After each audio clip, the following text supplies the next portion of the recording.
देवरानी ने आते ही लगाया रसोई की खिड़की पर ताला। मीरा रसोई में दोपहर का खाना बना रही है और उसका परिवार सास ससुर नंद और पति हॉल में बैठे हुए हैं। दाल चावल सब्जी रोटी खाना लगभग बन ही चुका था, तभी अचानक तेज धूल भरी आंधी चलने लगती है। मीरा घबरा कर तुरंत रसोई की चारों खुली खिड़कियां बंद कर देती है। खिड़की बंद होते ही हॉल में हवा रुक जाती है, क्योंकि रसोई के अलावा पूरे घर की सभी खिड़कियां बंद हैं। अरे ये अचानक हॉल में इतनी घुटन कैसे होने लगी? अपने हाथ से हवा करते हुए। अरे लगता है बहू ने फिर से रसोई की खिड़की बंद कर दी। बहू को मैंने कितनी बार समझाया है कि जब पूरे घर की खिड़कियां बंद रहती हैं तो कम से कम रसोई की खिड़की तो खुली रहने दिया करे।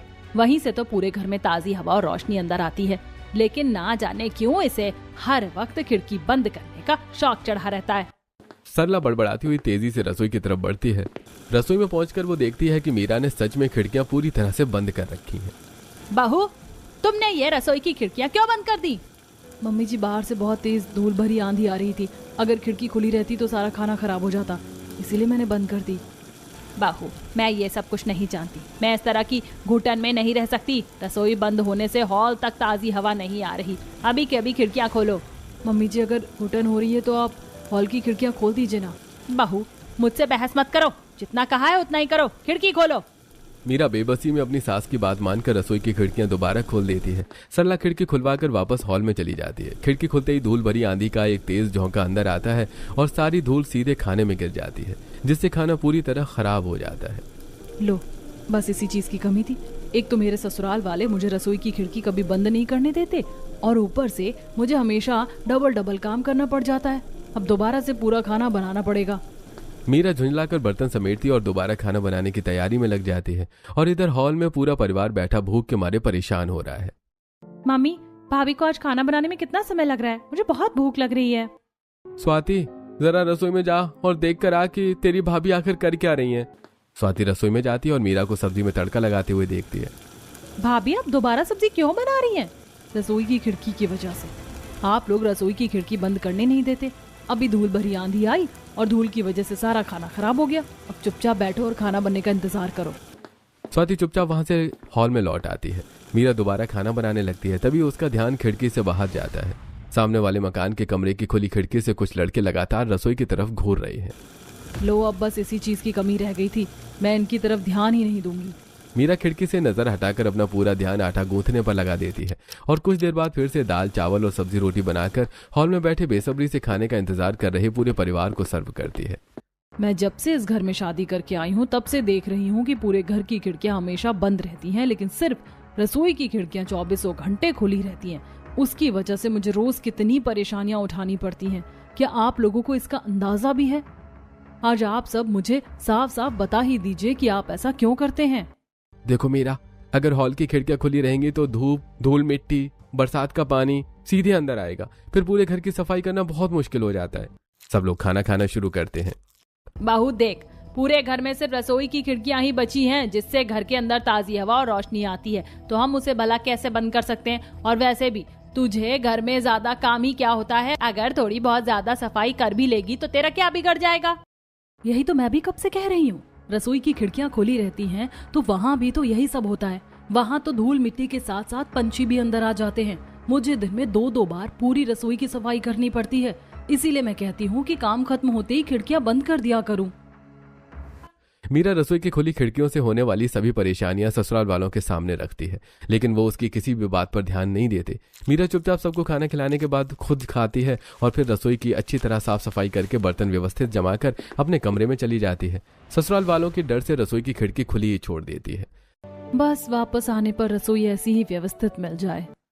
लेकिन जब मीरा रात को डिनर बनाने के लिए रसोई में आती है तो लाइट ऑन करते ही वो देखती है कि रैक में रखे बर्तन फर्श पर बिखरे पड़े हुए हैं, डिब्बे खुले हैं और पूरी रसोई अस्त व्यस्त है और फर्श पर कबूतर के पंख पड़े हैं। लगता है आज फिर बिल्ली आई थी और मौके पर चौका मार गई। कबूतर का पंख उठाते हुए वो इमेजिन करने लगती है कि कैसे खुली खिड़की से कबूतर अंदर आया, उसके पीछे बिल्ली आई और कबूतर को पकड़ने के लिए कूदा फांदी करके सारे बर्तन गिरा दिए और कबूतर के पीछे रसोई से बाहर चली गई। मुझे इस बिल्ली ने उतना परेशान करके नहीं रखा है जितना मेरे इन ससुराल वालों ने कर रखा है, जो मुझे किसी भी हाल में खिड़की बंद करने ही नहीं देते। मीरा बड़बड़ाती हुई रसोई को दोबारा साफ सफाई करने लगती है। वो रात के खाने की सब्जी के लिए तड़का तैयार कर रही होती है कि सरला रसोई में आ जाती है। बहू, मैंने तो सोचा था कि तुमने अब तक डिनर तैयार कर लिया होगा, लेकिन तुम तो अभी सिर्फ सब्जी का तड़का ही तैयार कर रही हो। क्या करूं मम्मी जी, आप लोग खिड़की बंद करने नहीं देते। खुली खिड़की से बिल्ली अंदर आ जाती है और पूरी रसोई का कबाड़ा कर जाती है। खाना बनाने से पहले मुझे सब कुछ दोबारा व्यवस्थित करना पड़ता है। बहू, मुझे तो लगता है कि तुम्हारी उस बिल्ली से पिछले जन्म की कोई दुश्मनी है जो वो इस जन्म में निकाल रही है, इसीलिए वो तुम्हें इतना परेशान करती है। नहीं मम्मी जी, बिल्ली की नहीं, बल्कि मुझे तो लगता है कि आपकी मुझसे कोई दुश्मनी है। क्या कहा बहू तुमने? और नहीं तो क्या मम्मी जी, ये जानते हुए भी कि मुझे कितनी परेशानी उठानी पड़ती है, आप लोग रसोई की एक भी खिड़की बंद नहीं करने देते। अगर बंद नहीं करनी तो कम से कम एक लोहे की जाली ही लगवा दीजिए, लेकिन आप वो भी नहीं करते। अच्छा बाबा, लग जाएगी जाली, तू ज्यादा मत चिंता कर। सरला इतना बोलकर रसोई से चली जाती है। मीरा के ससुराल वाले हर बार बोलने को तो बोल देते थे, लेकिन करते कुछ नहीं थे। ऐसे कई दिन बीत जाते हैं। फिर एक रात मीरा काफी थकी हुई अपने कमरे में जाती है और बेड पर लेटे हुए माधव के बगल में बैठकर, आप मुझे साफ साफ बताइए कि आप लोग रसोई की खिड़की बंद क्यों नहीं करने देते। अगर आगे से खिड़की बंद नहीं करने दी तो मैं रसोई में जाना ही बंद कर दूंगी। देखो मीरा, तुम तो मम्मी पापा को जानती ही हो कि वो दोनों कितने जिद्दी हैं। उनकी इसी जिद की वजह से घर की सारी खिड़कियां बंद रहती हैं और सिर्फ रसोई की खुली खिड़की रहती है। तुम एक काम क्या करो ना, रात को जब खाना बना लो तो चुपके से खिड़की बंद करके अपने कमरे में आ जाया करो। अगर सुबह कोई कुछ बोलेगा तो मैं संभाल लूंगा। हर बार तो आप यही बोलते हो, देखते हैं इस बार सच में आप अपनी बात पूरी करते हो या नहीं। मीरा अपने पति की बात मान जाती है और अगली रात को सबको खाना खिलाने और झूठे बर्तन और रसोई की साफ सफाई करके रसोई की खिड़की छुपकर पूरी बंद करके अपने कमरे में आ जाती है। लेकिन सुबह जब नाश्ता बनाने के लिए रसोई में आती है तो वो हैरान रह जाती है, क्योंकि रसोई की खिड़कियां पूरी खुली हुई हैं और रसोई के अंदर चिड़ियां और कबूतर उड़ रहे हैं और फर्श पर पक्षियों के पंख और बीट फैली पड़ी है। रसोई की खिड़की किसने खोली? मीरा गुस्से में रसोई साफ करती है, फिर चाय बनाकर चाय से भरे कप ट्रे में रखकर हॉल में आती है जहां पूरा परिवार बैठा हुआ है। वो टेबल पर ट्रे रखती है और, मैंने कल रात को रसोई की खिड़कियां अच्छी तरह बंद की थी, फिर किसने खोली? चाय का कप उठाते हुए, भाभी, खिड़की मैंने खोली थी। मुझे रात को अपने कमरे में बहुत घुटन महसूस हो रही थी। तो नंद जी, आप अपने कमरे की खिड़की खोल लेती ना। भाभी, अगर मैं अपने कमरे की खिड़की खोलती तो बिल्ली सीधे मेरे कमरे में आ जाती। वो बहुत परेशान करती, इसलिए मैंने रसोई की खोल दी। मीरा अपने पति की तरफ इशारा करके रात में कही बात पूरी करने को कहती है। अब मेरे ऑफिस जाने के वक्त हो गया है, मैं चलता हूँ। माधव उठकर चला जाता है। मुझे पता था यही होगा। मीरा चाय के कप लेकर रसोई में जाती है। घर का यही नियम बन चुका था। मीरा जब भी रसोई का सारा काम खत्म करके खिड़की बंद करती तो कभी उसका ससुर, कभी सास, तो कभी उसका देवर शिव खिड़की खोल देता। इस खुली खिड़की की वजह से कभी पक्षी आते तो कभी आंधी से खाना खराब होता तो कभी बिल्ली सत्यानाश करती और मीरा को हर बार रसोई साफ करनी पड़ती थी। फिर एक शाम मीरा रसोई से चाय की ट्रे लेकर जैसे ही हॉल में आती है तो वहां बैठे उसके सास ससुर उसे देखते ही, बड़ी बहू, हम अब तुम्हारे देवर शिव के लिए दुल्हन लाने का सोच रहे हैं। इस बारे में तुम्हारा क्या ख्याल है? मम्मी जी, ख्याल तो बहुत अच्छा है, लेकिन मेरी होने वाली देवरानी को शादी से पहले ही साफ साफ बता देना कि हमारे घर में रसोई की खिड़की हमेशा खुली रहती है और उससे कितनी परेशानियां उठानी पड़ती हैं। ट्रे से चाय का कप उठाते हुए, अरे भाई बड़ी बहू, खुली खिड़की से परेशानी सिर्फ तुम्हें होती है, मेरी छोटी बहू को नहीं होगी, तुम देख लेना। अगले ही दिन मीरा के सास ससुर लड़की देखने चले जाते हैं और सारी बात उन्हें उनकी उम्मीद के मुताबिक होती है और बहुत ही जल्द उमा से शिव की शादी हो जाती है। काफी उम्मीदें लेकर उमा शिव के साथ गृह प्रवेश करती है। उसी रात काफी तेज आंधी चलती है। अपने कमरे में उमा शिव को कस के पकड़ लेती है और, मुझे आंधी तूफान से बहुत डर लगता है। अरे डरो मत, मैं हूं ना तुम्हारे साथ। उधर शिव डरी हुई उमा को हिम्मत दे रहा था और उधर खुली खिड़कियों की वजह से पूरी रसोई गंदी हो जाती है। और जब अपनी पहली रसोई बनाने के लिए अगली सुबह उमा रसोई में अपना पहला कदम रखती है तो देखती है कि रसोई की खिड़कियां खुली हैं। रसोई में चारों तरफ धूल, मिट्टी, सूखे पत्ते फैले हैं और बर्तन अस्त व्यस्त पड़े हैं। मेरी जेठानी कैसी है? रसोई की साफ सफाई भी अच्छे से नहीं रख सकती। पहली रसोई के दिन पूरी रसोई इतनी गंदी और अस्त व्यस्त पड़ी है। तभी साड़ी का पल्लू कमर में खोसती हुई उसकी जेठानी मीरा रसोई में दाखिल होती है और उसकी बात सुनकर, देवरानी जी, तुम्हारी जेठानी कैसी है या कैसी नहीं है ये तो वक्त ही बताएगा, लेकिन कुछ मैं भी बता देती हूँ। तुम्हारी जेठानी बहुत अच्छी है और उसे साफ सफाई बेहद पसंद है। कल रात को जब मैं यहाँ से गई थी तो रसोई बिल्कुल चकाचक साफ थी, लेकिन ये जो गंदगी तुम देख रही हो ये तुम्हारे ससुराल वालों की जिद और खुली हुई खिड़कियों की तरफ इशारा करके, उन खुली हुई खिड़कियों की मेहरबानी है। क्या मतलब जेठानी जी? मैं तुम्हें सब समझा दूंगी। पहले ये बताओ कि तुम आज अपनी पहली रसोई में मीठे में क्या बना रही हो? तुम बनाना शुरू करो, मैं तुम्हारी मदद भी करूंगी और समझाती भी रहूंगी। मैं तो भी मीठे में मूंग दाल का हलवा बनाऊंगी। ठीक है, फिर शुरू करो। उमा जब तक मूंग का हलवा बनाती है, उसकी जिठानी उसे घर के नियमों और रसोई की खुली खिड़की और उससे होने वाली हर एक परेशानी के बारे में विस्तार से समझा देती है। हलवा बन जाने के बाद दोनों देवरानी जिठानी हॉल में आकर सबको हलवा सर्व करते हैं। विवेक हलवे का पहला चम्मच मुंह में डालते ही, अरे वाह बहू, हलवा तो तुमने बहुत स्वादिष्ट बनाया है। धन्यवाद पापा जी। एक बात मुझे परेशान करी, अगर आप कहें तो पूछूं? हाँ हाँ बहू, बिल्कुल पूछो ना। जेठानी जी ने मुझे बताया कि आप लोग रसोई की खिड़की कभी बंद नहीं करने देते। आखिर ऐसा क्यों करते हैं आप लोग? अरे उमा, बात यह है कि अगर घर की बाकी खिड़कियां खुली रहें तो धूल मिट्टी अंदर आती है, इसलिए मम्मी ने उन्हें बंद रखने का फरमान दिया है। रसोई की खिड़की को इसलिए खुला रखा जाता है ताकि घर के अंदर ताजी हवा और रोशनी आ सके। ये बात मुझे जेठानी जी ने भी बताई है, लेकिन मुझे ये बिल्कुल बेतुकी लगती है। भला ऐसा कैसे हो सकता है? अगर खुली खिड़की से धूल मिट्टी अंदर आती है तो उसे साफ भी तो किया जा सकता है।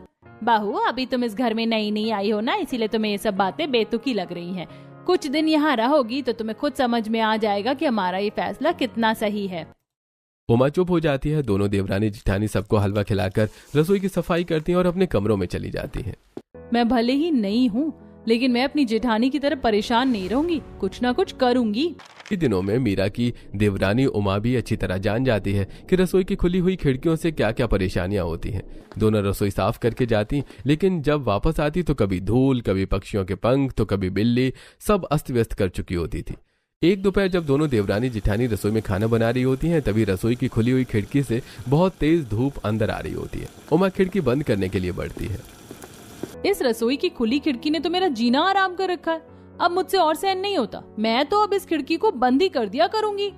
जैसी उमा खिड़की बंद करने जाती है, वो देखती है कि बाहर कुछ सड़क छाप लड़के खड़े हैं और रसोई की तरफ देखकर गंदे तरीके से मुस्कुरा रहे हैं। जेठानी जी, जरा इधर आइए, देखिए बाहर वो लोग कौन है जो यहाँ घूर रहे हैं। मीरा खिड़की के पास आती है और उन सड़क छाप लड़कों को देखकर ठंडी आह भरती है। अरे देवरानी जी, ये वो छिछोरे लड़के हैं जिनकी वजह से मैं भी काफी परेशान रहती हूँ। तो फिर आप घर वालों से इनकी शिकायत क्यों नहीं करती और खिड़की बंद क्यों नहीं करती? अरे देवरानी जी, छोड़ो उन्हें। ऐसे कैसे छोड़ दूं भाभी?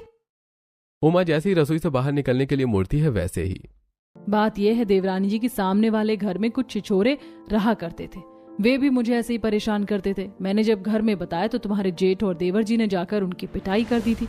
उसके बाद पुलिस केस हो गया था। उस केस से दोनों अभी कुछ महीनों पहले ही निकले हुए हैं। अच्छा, तो आप नहीं चाहती कि फिर से कोई पुलिस केस हो? हाँ देवरानी जी, तुम बिल्कुल सही समझी। लेकिन जेठानी जी, इस परेशानी से तो हमें निपटना होगा, वरना इस खुली खिड़की की वजह से हमारा काम कितना बढ़ जाता है। जो काम कुछ मिनटों का है उसमें घंटों लग जाते हैं। जब भी रसोई में आओ पहले सफाई करनी पड़ती है। हाँ देवरानी जी, असली परेशानी यही है कि ना जाने इससे कब छुटकारा मिलेगा। तभी सरला हाथ में एक बड़ा सा पैकेट लेकर रसोई में आती है। बहुओं, हमारे जो पड़ोसी हैं ना, आशा और ललित, वे गांव से अपने साथ ढेर सारा मावा लेकर आई हैं। उन्होंने हमें भी थोड़ा सा दिया है।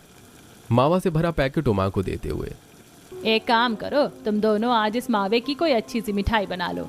ठीक है मम्मी जी, मुझे मावे की मिठाई बहुत पसंद है, मैं बना लूंगी।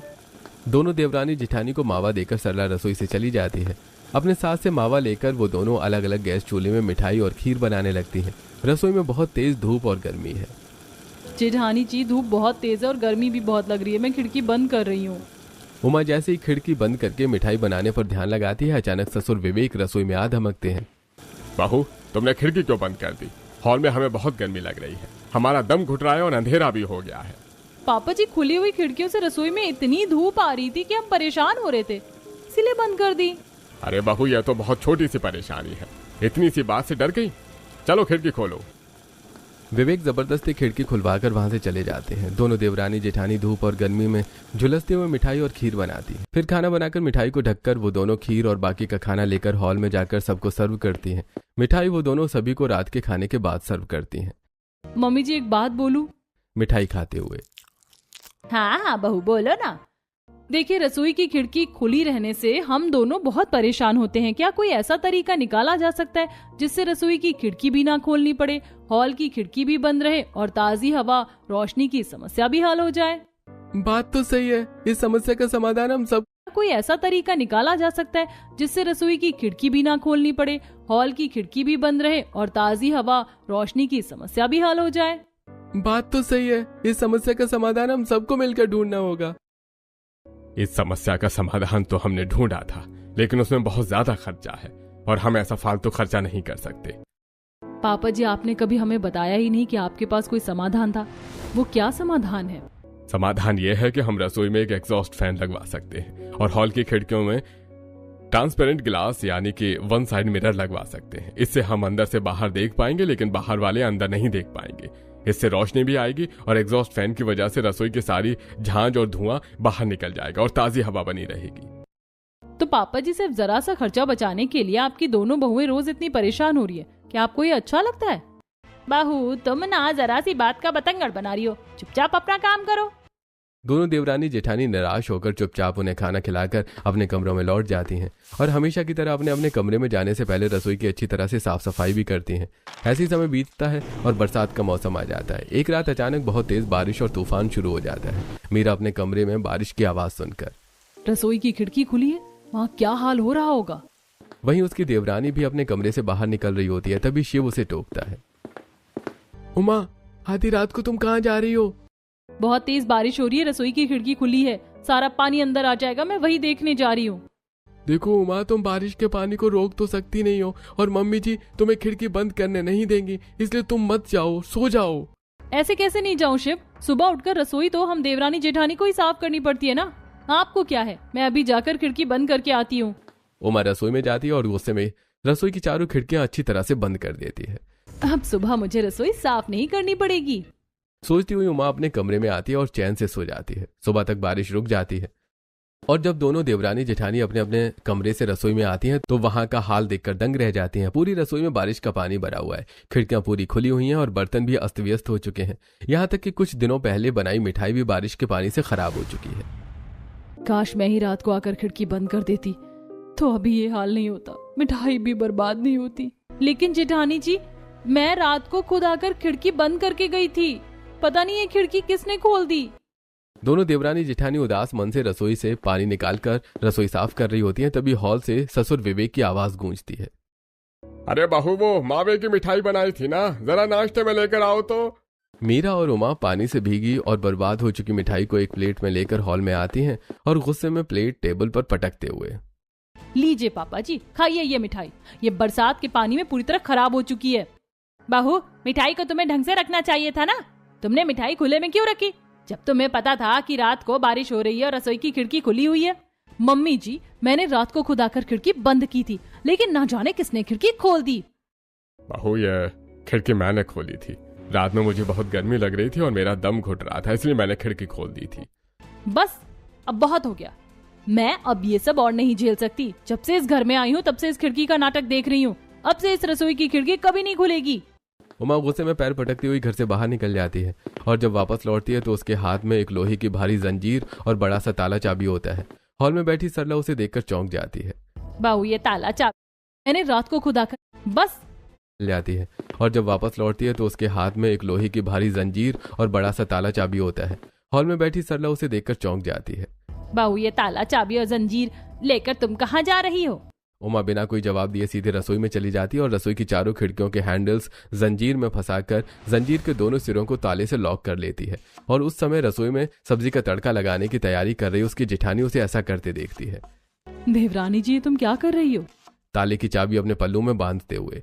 जेठानी जी, मैं रसोई की खिड़कियों में ताला लगा रही हूँ। अब मेरी मर्जी के बिना इस रसोई की एक भी खिड़की नहीं खुलेगी। बस बहुत हो गया, अब मैं ये परेशानी और नहीं सहूंगी। बोलती हुई उमा सब्जी में तड़का लगा देती है। खिड़कियां बंद होने के कारण सब्जी के तड़के की तीखी झांझ और धुआं पूरे घर में फैल जाता है। हॉल में बैठे उसके सास ससुर खांस खांस कर बेहाल हो जाते हैं और गुस्से में रसोई की तरफ भागते हैं और रसोई की बंद खिड़की देखकर, बहू, तुमने फिर रसोई की खिड़की बंद कर दी। मम्मी जी, मैंने खिड़की बंद नहीं की है, बल्कि खिड़की में ताला लगा दिया है और अब ये ताला नहीं खुलेगा। अरे क्या बकवास कर रही हो बहू, रसोई की खिड़की बंद होने की वजह से तड़के की झांझ पूरे घर में फैल गई। अब हम खास कर परेशान हो रहे हैं। पापा जी, आपको थोड़ी देर की झांझ से परेशानी हुई तो आपको अपनी परेशानी तुरंत दिख गई, लेकिन इतने दिनों से हम दोनों बहुएं रोज जिस नरक को झेल रही हैं वो आपको कभी नहीं दिखा। अब चाहे जो कर लो आप, ये ताला नहीं खुलेगा।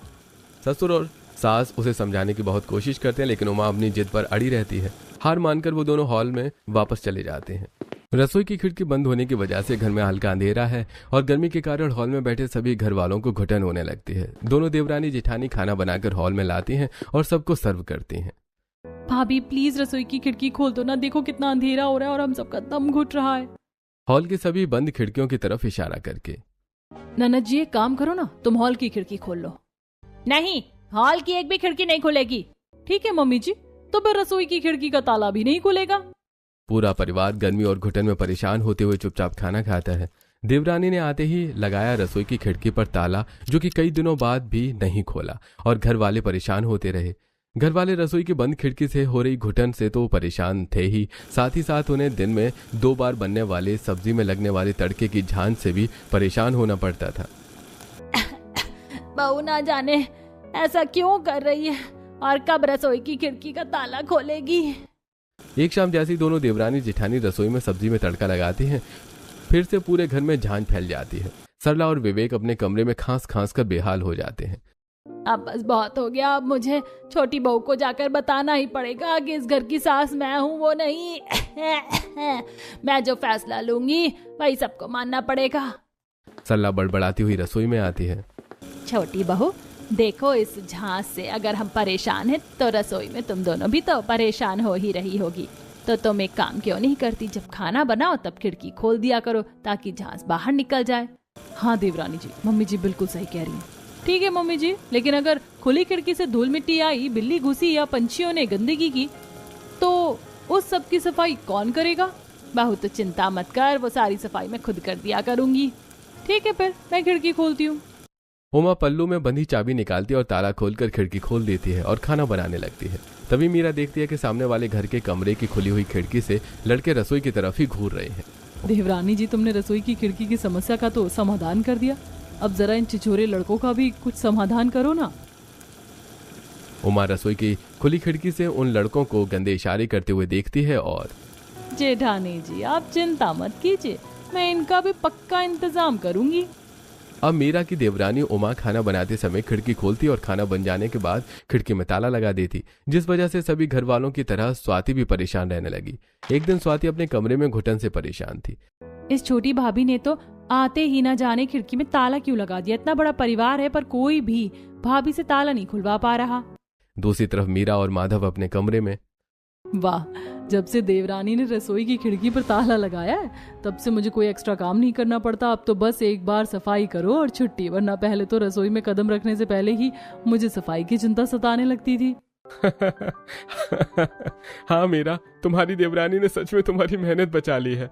हाँ, मेरी देवरानी बहुत होशियार है। ऐसी 2 दिन बीत जाते हैं। फिर तीसरे दिन अपनी जेठानी के साथ रसोई पहुंचकर उमा खिड़की खोलती है, फिर अपनी जेठानी के साथ खाना बनाने लगती है। तभी आटा गूंथते हुए मीरा देखती है कि उसकी देवरानी बार बार खिड़की की तरफ देख रही है। देवरानी जी बाहर बार बार क्या झांक रही हो, वहाँ मत देखो, वो गंदे लड़के वहीं होंगे। जेठानी जी जरा खुद आकर देखिए, वहाँ कोई नहीं है। खिड़की से बाहर देखकर हैरान होते हुए, अरे ये चमत्कार कैसे हुआ, वे लड़के कहाँ गए। जेठानी जी आपकी देवरानी का कमाल है, लेकिन तुमने ऐसा क्या किया। उमा मुस्कुराते हुए अपना फोन निकालती है और अपनी जेठानी को रिकॉर्ड किया हुआ एक वीडियो दिखाती है। एक दिन पहले जब उमा की देवरानी मीना बाजार में गई हुई थी और वो रसोई में चाय बना रही थी, तभी वो लड़के सामने वाले घर के कमरे की खिड़की से गंदे गंदे इशारे करने लगे। उमा ने चुपके से अपने फोन से उनका एक साफ वीडियो बना लिया। अच्छा बच्चों, आज आखिरी बार देख लो, कल से किसी लड़की की तरफ देखने से पहले 10 बार सोचोगे। वीडियो रिकॉर्ड करके उमा सीधे उन लड़कों के मकान मालिक के घर पहुंच जाती है। हॉल में बैठे उनके मकान मालिक आशा और ललित अचानक अपने घर में उमा को देखकर, उमा अभी आज अचानक यहाँ कैसे आना हुआ। आंटी जी, आपके यहाँ जो किराए पर लड़के रहते हैं वे हम देवरानी जेठानी को बहुत गंदी नजर से देखते हैं। उनकी नजर हर वक्त हमारी रसोई की खिड़की पर टिकी रहती है। देखो उमा, तुम्हारे सास ससुर ने पहले भी लड़कों पर झूठा इल्जाम लगाया था और पुलिस केस हुआ था। उन बेचारों का जीवन बर्बाद होते होते बचा था, अब तुम फिर से झूठा इल्जाम लगाने आ गई हो। आंटी जी, ना तो पहले मेरे सास ससुर ने झूठा इल्जाम लगाया था और ना ही मैं लगा रही हूँ, ये देखिए असली सबूत। उमा उन्हें अपने फोन में रिकॉर्ड किया हुआ वीडियो दिखाती है। अच्छा, तो ये हरकत है इनकी। मैंने तो सोचा था कि ये कॉलेज के शरीफ स्टूडेंट हैं, ऐसी हरकत नहीं करेंगे। मैं आज ही इनसे अपना कमरा खाली करवा लेती हूँ। रसोई में खड़ी उमा अपनी जेठानी से पूरी बात बताती है। वाह देवरानी जी, तुमने तो बहुत ही शानदार तरीका निकाला उन्हें सबक सिखाने का। बस अब जो हम चाहते हैं वो बात अगर हमारे ससुराल वाले भी समझ जाएं, तो इस खिड़की की समस्या का भी परमानेंट समाधान निकल जाएगा। दोनों देवरानी जेठानी साथ मिलकर छोले भटूरे, जीरा राइस और दाल मखनी बनाकर हॉल में बैठे अपने पूरे परिवार को सर्व करती हैं, लेकिन उनमें से कोई भी खाने की तरफ देखता भी नहीं है। अरे बस बहू, अब बहुत हुआ। कल हम इस रसोई की खिड़की का ताला हर हाल में तोड़वा देंगे। हम रसोई की खिड़की में ताला लगा रहने नहीं देंगे। मम्मी जी, पापा जी, अगर आप लोग कल ये ताला तोड़वाएंगे तो मैं बाजार से लाकर खिड़की पर दूसरा ताला ठोक दूंगी। तो फिर तुम ही बताओ माँ, इस समय का आखिरी समाधान क्या है? समाधान वही है जो पापा जी ने पहले ही सोच रखा था, एग्जॉस्ट फैन और ट्रांसपेरेंट कांच। आपको थोड़ा खर्चा तो करना ही पड़ेगा, हम भी इंसान हैं, इस घर की बहुएं हैं और हमें भी परेशानी होती है। जब आपको अपनी थोड़ी सी घुटन की परेशानी दिखती है तो हमारी रोज की मुसीबत भी समझ में आनी चाहिए। बहू समझो बात को, हमने वो पैसे तुम्हारी ननद स्वाति की शादी के लिए बचा कर रखे हैं। मम्मी जी, आपकी बेटी अगर वो कल को अपने ससुराल जाकर इतना ही परेशान होगी जितना हम होती हैं, तो आपको कैसा लगेगा? आप भी तो उसके लिए एक आरामदायक ससुराल ही ढूंढोगी ना। आप यही सोचती हैं कि जो पैसे आपने बचाए हैं उससे आप अपनी बेटी को आराम देंगी ताकि उसे ससुराल में मुश्किलों का सामना न करना पड़े। तो फिर आप ये क्यों भूल जाती हैं कि हम भी किसी की बेटियां हैं और आपकी बहुएं हैं? क्या हमारा ख्याल रखना आपका फर्ज नहीं? बहू, तुम बिल्कुल सही कह रही हो। अब हमें एहसास हो रहा है कि हम गलत थे और तुम अपनी जगह बिल्कुल सही थी। अब से हम वही करेंगे जो तुम कहोगी। बताओ तुम्हारा क्या आइडिया है? पापा जी, आपको रसोई की खिड़की से ताजी हवा और रोशनी ही चाहिए ना, तो आप पूरे घर की खिड़कियों में लोहे की जाली लगवा दीजिए और कांच फिट करवा दीजिए और रसोई में एक बड़ा एग्जॉस्ट फैन लगवा दीजिए। जब हम खिड़की बंद करके खाना बनाएंगे तो एग्जॉस्ट फैन से सारा धुआं बाहर निकल जाएगा। खिड़कियों में जाली होने की वजह से बिल्ली और पंछी कभी अंदर नहीं आ पाएंगे और वन साइड मिरर वाले कांच से रोशनी भी पूरी आएगी और बाहर का कोई इंसान अंदर नहीं झांक पाएगा। चलो, ये तो ठीक है कि रोशनी और धुएं की समस्या हल हो जाएगी, लेकिन ताजी और फ्रेश एयर का क्या करेंगे? खिड़कियां आखिर ताजी हवा के लिए ही होती हैं, तो दिन में थोड़ी देर के लिए हम खुद खिड़कियां खोल दिया करेंगे। और रही बात थोड़ी बहुत धूल मिट्टी की, तो वो हम दोनों बहुएं मिलकर साफ कर लिया करेंगे। हाँ पापा जी, जेठानी जी बिल्कुल सही कह रही है, मैं सफाई में इनकी पूरी मदद करूंगी। बहुत अच्छा आइडिया दिया बहू। अगर तुम दोनों इतनी जिम्मेदारी उठाने को तैयार हो तो हम भी घर में ये छोटा सा बदलाव लाने के लिए तैयार हैं। उसी दिन विवेक एक ठेकेदार से कांटेक्ट करता है और अपनी बहुओं के दिए हुए सुविधाओं के मुताबिक घर की सभी खिड़कियों में जाली लगवाते हैं और वन साइड कांच भी और रसोई में एक एग्जॉस्ट फैन भी। अब रसोई पूरी तरह से बदल चुकी है। खिड़कियों पर जाली और सुंदर वन साइड मिरर वाले कांच लगे हैं। रसोई में एग्जॉस्ट फैन चल रहा है। दोनों देवरानी जेठानी बंद खिड़की के पीछे बड़े आराम से मुस्कुराते हुए खाना बना रही हैं। तभी मीरा कांच से बाहर देखती है। क्या हुआ जेठानी जी, बाहर क्या देख रही हैं? देखो माँ, सामने वाले मकान में नए किराएदार आए हैं, उनकी नजर शायद हमारी इसी रसोई की खिड़की पर टिकी हुई है। अरे जेठानी जी, देखने दीजिए अब उन्हें खिड़की के चमकदार कांच के अलावा अंदर का कुछ भी नहीं दिखाई देगा। दोनों देवरानी जेठानी एक दूसरे को देखकर जोर से हंस पड़ती हैं और खुशी खुशी खाना बनाकर पूरे परिवार को हॉल में परोसती हैं। छोटी बहू, अब तो रसोई की खिड़की में ताला नहीं लगाओगी ना? ताला तो अभी भी लगा रहेगा मम्मी जी, हाँ, लेकिन समय समय पर खोल भी दिया करूंगी, क्योंकि जब आप लोगों ने हमारी समस्या समझी और उसका समाधान किया तो मुझे भी तो थोड़ा बहुत समझना पड़ेगा। नई देवरानी ने आते ही रसोई में ताला लगाने के बाद ताला लगा रहने नहीं दिया, बल्कि अपनी समस्या का समाधान होते ही समय समय पर ताला खोलने को राजी